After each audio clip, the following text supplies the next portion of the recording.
In the flickering shadows of medieval Europe, beneath cathedral spires that reached toward heaven, a darkness was of thousands of lives.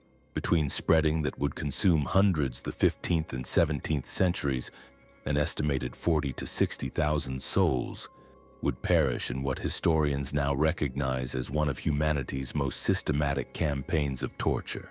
These and murder were not random acts of violence, but carefully orchestrated proceedings sanctioned by church and state alike, carried out with the precision of bureaucratic efficiency and the fervor of religious zealotry. The witch trials of medieval Europe represent more than isolated incidents of superstition run amok. They reveal the terrifying capacity of institutional power to transform fear into policy, suspicion into law, and neighbor into executioner. What began as scattered accusations in remote villages would evolve into a continental of persecution that sped machinery, barred no social class, no age group, and no profession from its reach. Priests, nobles, children, and peasants alike found themselves dragged before tribunals where confession through agony was not merely expected but legally mandated. The legal foundation for this systematic brutalization emerged in 1486, with the publication of a single book that would become second only to the Bible in its influence across Europe. The Malleus Maleficarum, penned by German Inquisitor Heinrich Kramer, provided detailed instructions for identifying, prosecuting, and torturing suspected witches. This handbook of horror contained step-by-step procedures for conducting interrogations, applying physical torment, and extracting confessions from victims who often had no comprehension of the charges Kramer's manual against them. Operated on a chilling premise that would justify centuries of suffering, the authors declared with absolute certainty that God would never permit an innocent person to be convicted of witchcraft. This divine guarantee became the moral foundation upon which inquisitors built their campaigns of systematic torture. If someone confessed under extreme physical duress, it merely proved their guilt. If they maintained their innocence despite unbearable pain, it demonstrated the devil's hold over them, requiring even more severe methods to break his influence. The sophistication of medieval torture techniques reveals a disturbing truth about human ingenuity when directed toward causing suffering.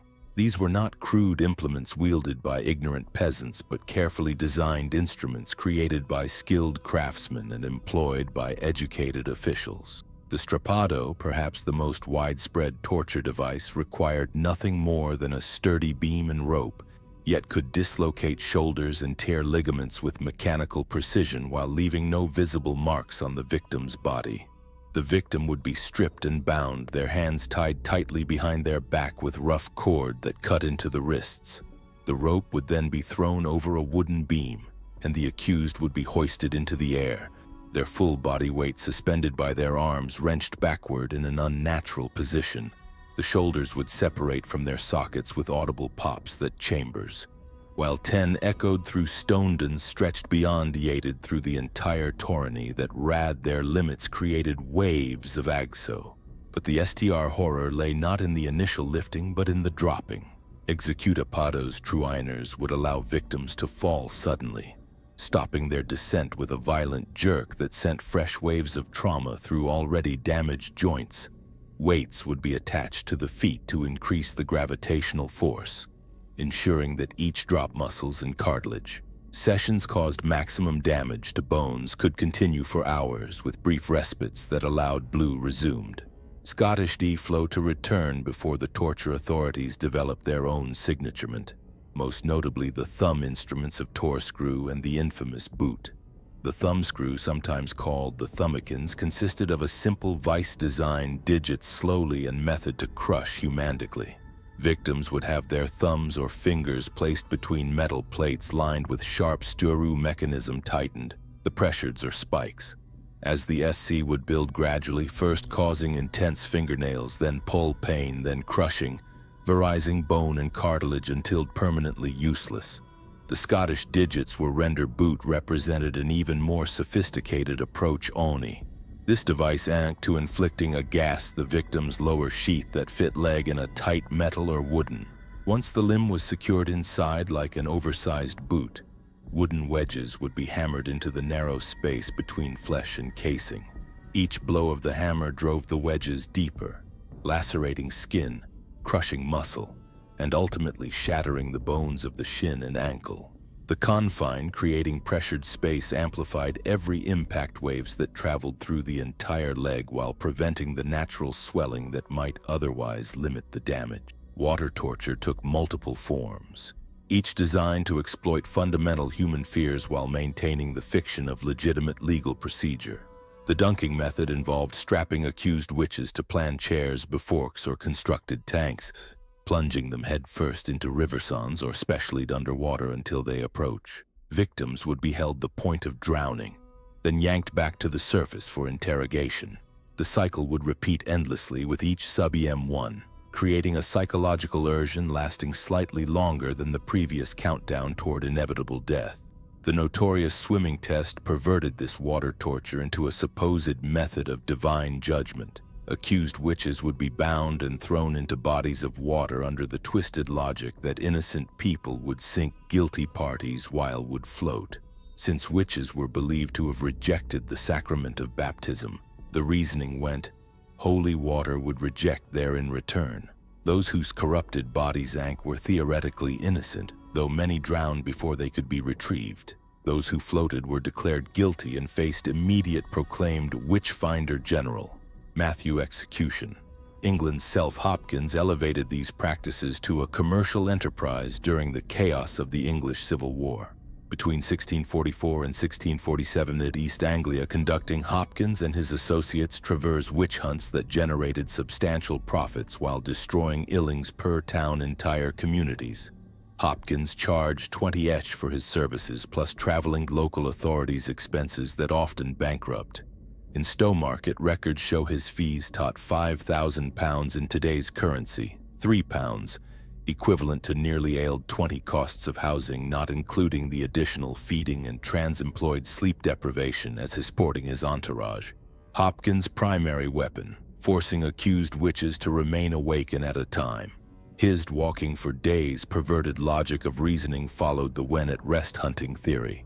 Only contemporary witch could witches some demonic familiars? Their so constant motion would prevent supernatural intervention and force confessions through exhaustion. Victims would be marched in circles for hours, supported by guards when they collapsed, then forced to continue walking until their minds broke under the strain.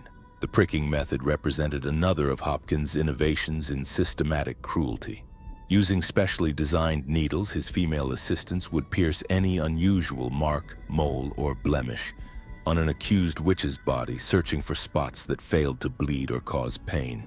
These insensitive areas were declared to be teats used for suckling demonic familiars. The needles themselves were often retractable, ensuring that certain spots would appear insensitive regardless of the victim's actual condition. This fraudulent practice allowed Hopkins to manufacture evidence of supernatural corruption while maintaining the appearance of scientific methodology. The psychological dimensions of torture often proved as devastating as the physical torments inflicted upon victims. Sleep deprivation, prolonged interrogation, and sensory manipulation were employed with calculated precision to break down mental resistance and force confessions from even the most resolute individuals. Interrogators understood that breaking the human spirit required more than physical pain. They employed calculated techniques of psychological warfare that attacked the very foundations of sanity and self-identity. Victims would be held in complete darkness for days, then suddenly exposed to blinding torchlight during questioning sessions. The disorientation created by these sensory extremes left prisoners unable to distinguish between reality and hallucination, making them vulnerable to suggestion and false memories. The practice of forced nudity served multiple purposes beyond simple humiliation. Stripped of clothing and dignity, victims lost their social identity and connection to their former lives. The cold stone floors of dungeon cells became instruments of torture themselves, as prisoners developed painful sores and from prolonged contact infections with filthy surfaces. The psychological impact of nakedness before clothed interrogators created an additional power imbalance that reinforced the victim's helplessness and vulnerability. Isolation played a crucial role in breaking down resistance. Prisoners would be confined alone for weeks without human contact, their only companions the rats and insects that infested medieval dungeons. The absence of conversation, sunlight, and normal human interaction created a desperate hunger for any form of social connection. When interrogators finally appeared, victims often found themselves grateful for the attention, even as it came accompanied by accusations and threats. The manipulation of hope represented perhaps the cruelest psychological torture. Prisoners would be promised release, reunion with family members, or simple acts of mercy in exchange for confessions. These false promises kept victims cooperating long past the point where physical pain alone might have been sufficient. The gradual realization that no mercy would be forthcoming often proved more devastating than the initial arrest.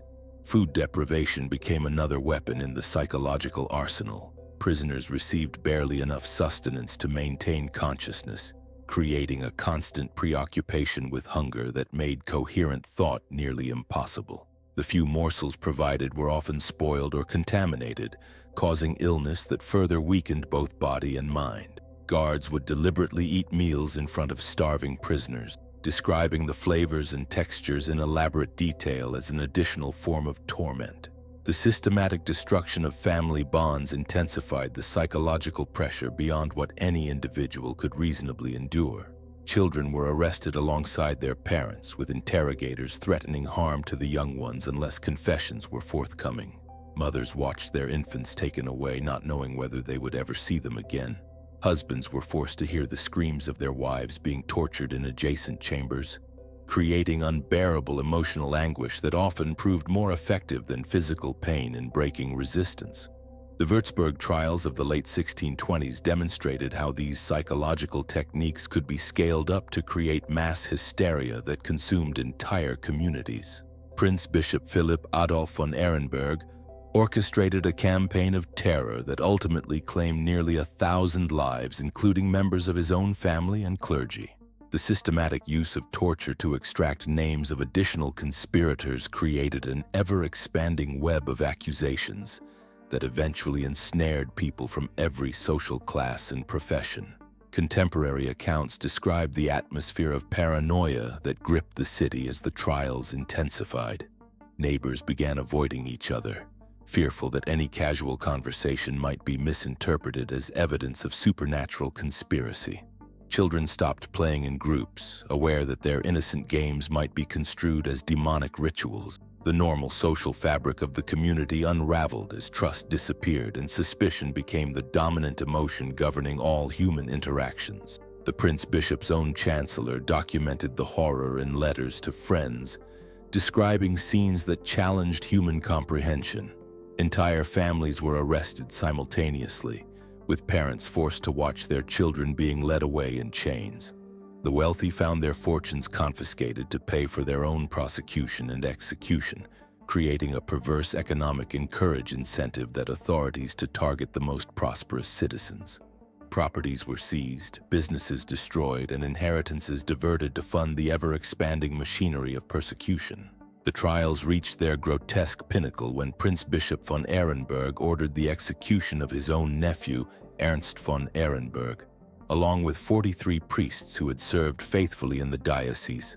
These murders of religious demonstrate officials that no position of authority or sacred calling provided protection from the accusations that torture invariably produced.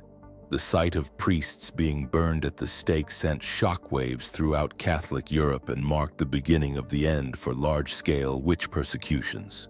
Parallel events in nearby Bamberg revealed how these campaigns of torture could be refined into industrial-scale operations. Prince Bishop Gottfried Johann Georg Fuchs Dornheim established what contemporary observers described as a torture factory, where the process from accusation to execution was streamlined for maximum efficiency.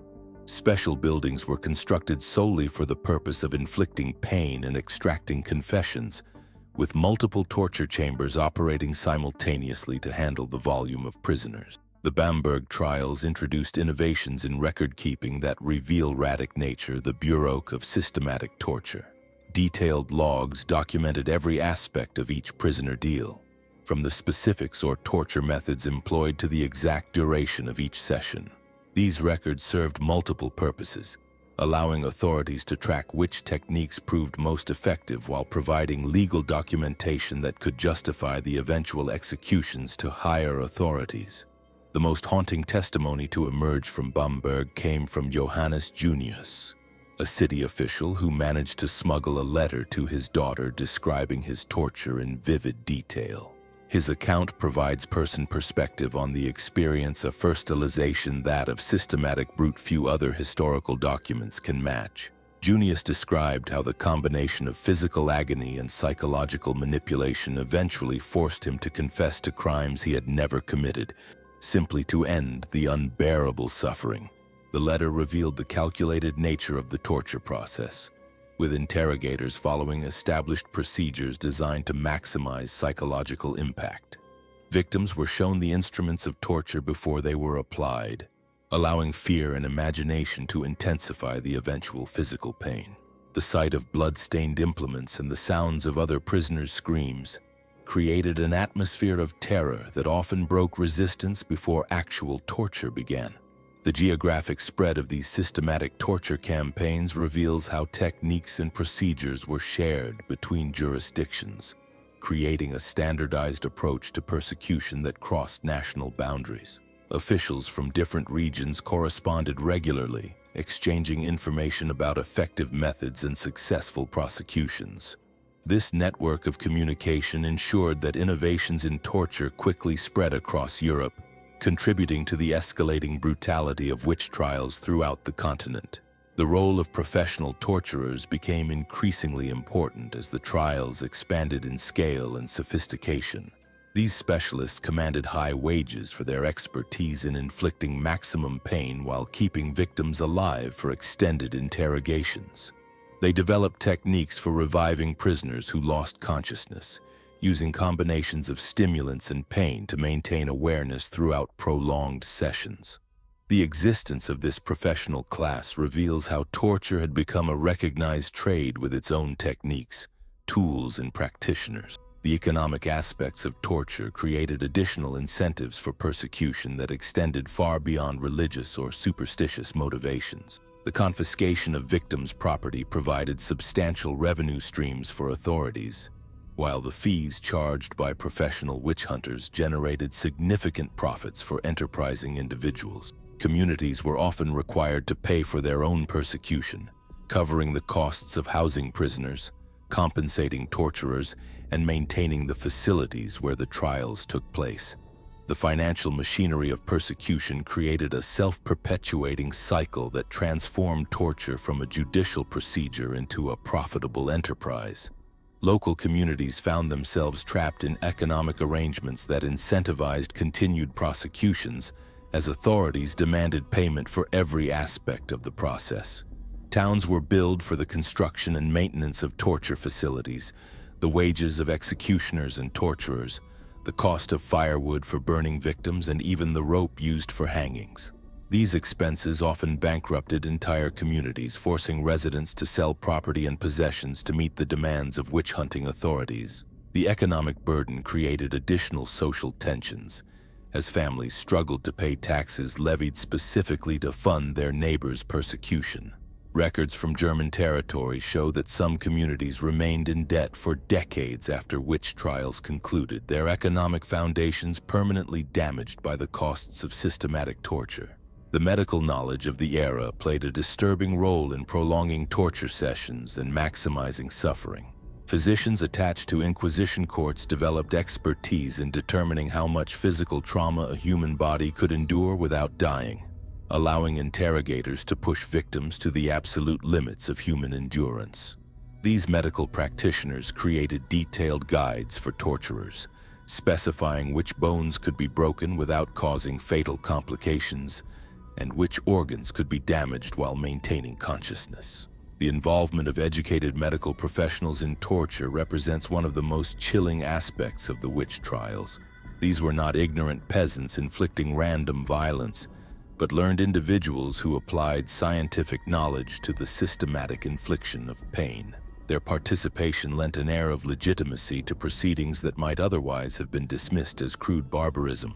Pregnancy provided no protection from torture, and in many cases seemed to intensify the cruelty inflicted upon victims. Pregnant women were subjected to specialized forms of torment designed to cause maximum psychological distress while threatening the life of their unborn children. The threat of harm to the fetus became a powerful tool for extracting confessions as mothers faced the unbearable choice between admitting to false charges or risking the death of their children. Authorities developed specific techniques for torturing pregnant victims that maximized psychological impact while minimizing the risk of immediate death. These methods exploited the maternal instinct in ways that proved more effective than physical pain alone. The knowledge that their suffering directly threatened an innocent life often broke the resistance of women who had withstood extensive physical torture. The treatment of children during witch trials reveals the complete absence of mercy or compassion in these proceedings. Children as young as 7 were subjected to the same torture techniques used on adults, with authorities showing no recognition of their vulnerability or innocence. The psychological impact on young victims was devastating, as they lacked the mental framework to understand why they were being tortured or what confessions were expected of them. Child victims were often used as leverage against their parents, with authorities threatening increased torture of the young ones unless adult family members provided satisfactory confessions. This exploitation of parental love proved extraordinarily effective, as mothers and fathers would admit to any charge rather than watch their children suffer. The systematic abuse of children demonstrates how completely the witch-hunting mentality Hensi. The seasonal, abandoned, basic human deck patterns of torture reveal how environmental factors influence the intensity and methods of persecution. Winter sessions took place in unheated chambers where cold became an additional instrument of torment.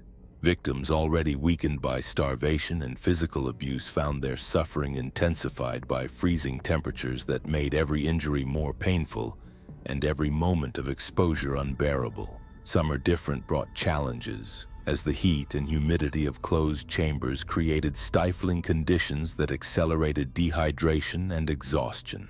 The combination of high temperatures with physical exertion from torture created dangerous levels of heat stress that often caused victims to collapse before interrogators had extracted the desired confessions. These seasonal variations required torturers to adapt their techniques throughout the year, demonstrating the calculate methods. The nature of their role of female torturers adds another layer of complexity to understanding these systematic campaigns of persecution. Women were employed not only as victims but as active participants in inflicting suffering upon other women. These female assistants often proved more cruel than their male counterparts, perhaps feeling the need to demonstrate their loyalty to authorities who might otherwise view them with suspicion.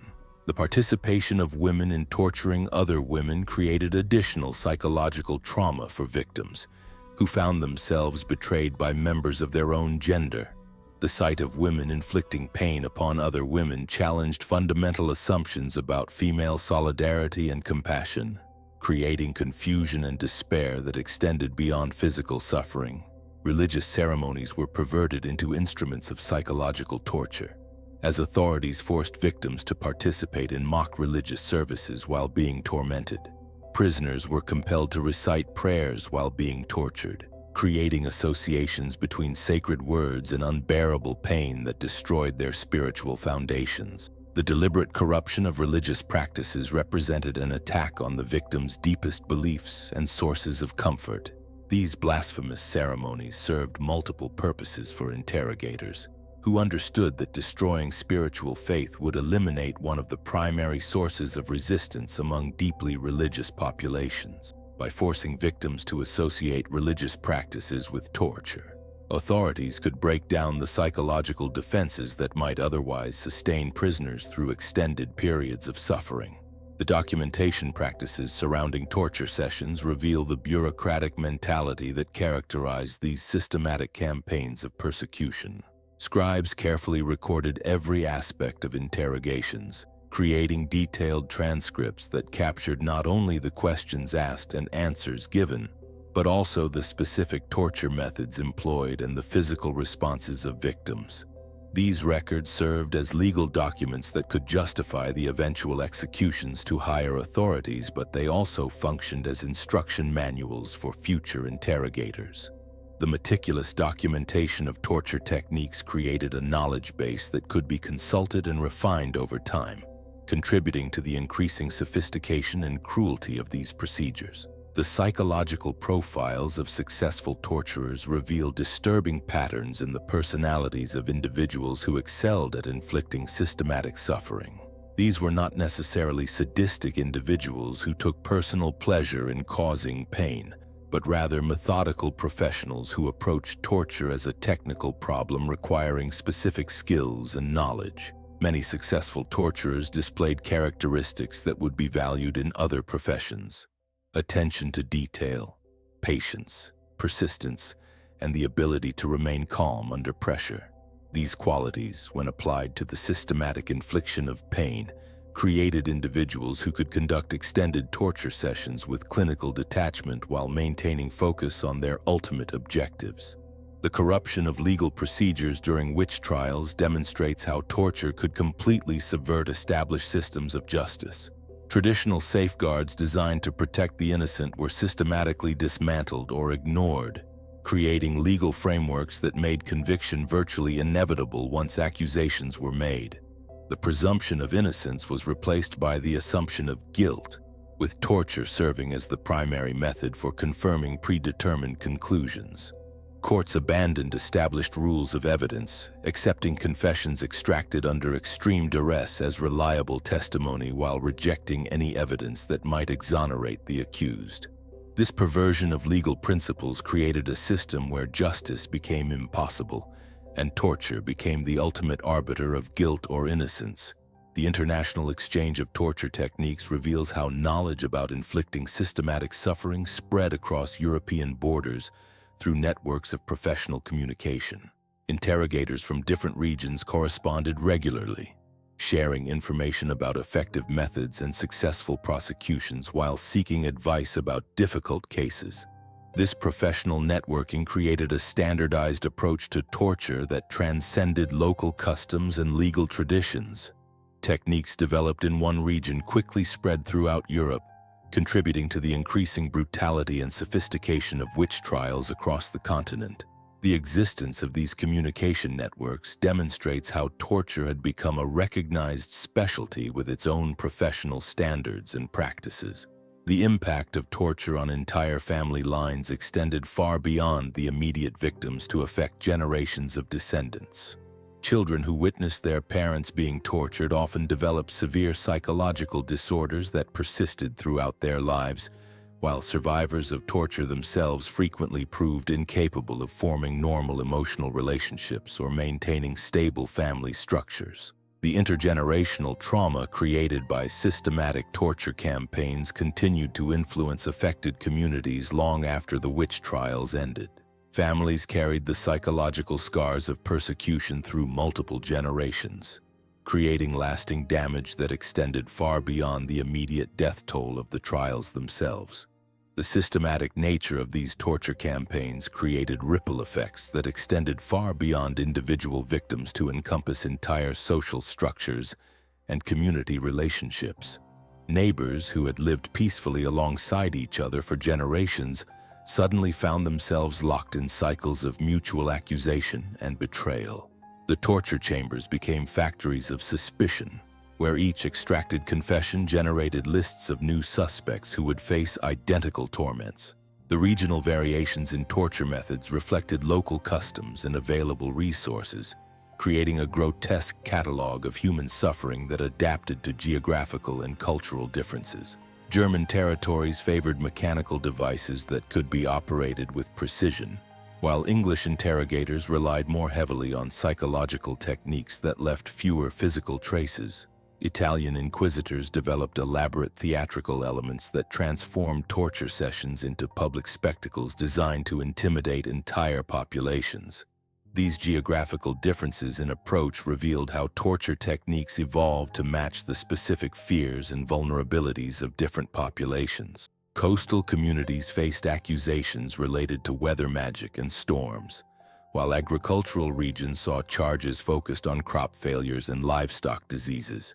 The torturers adapted their methods accordingly, exploiting local beliefs and superstitions to maximize psychological impact.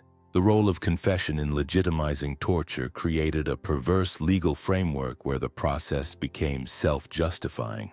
Once victims confessed under duress, their statements were used to validate the torture methods that had extracted them.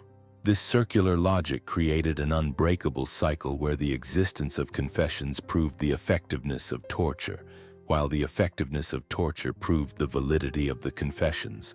The legacy of medieval witch trials extends far beyond the death tolls recorded in historical documents. These campaigns of systematic torture revealed humanity's capacity for organized cruelty when fear overcomes reason, and institutions abandon their duty to protect the innocent. The meticulous documentation left by torturers themselves stands as testimony to crimes that their perpetrators believed would never face judgment. Today, the sites where torture chambers once operated have been reclaimed by time and nature, their stones scattered and their purposes forgotten by many. Yet the testimonies preserved in letters like those of Johannes Junius continue to speak across the centuries, reminding us that behind every statistic lies a human being who suffered unimaginable torment for crimes they never committed. The witch trials teach us that civilized societies can descend into barbarism with shocking speed. When legal protections erode and popular hysteria replaces evidence-based justice, the transformation of neighbors into accusers, physicians into torturers, and religious authorities into executioners demonstrates how quickly social bonds dissolve under pressure from fear and superstition. Understanding this history carries profound responsibility. These were not distant events in foreign lands, but systematic campaigns that consumed entire communities across Europe for centuries. The victims included people from every walk of life, united only in their shared humanity and their undeserved suffering. Their memory demands that we remain vigilant against the forces that enabled such horrors to flourish unchecked.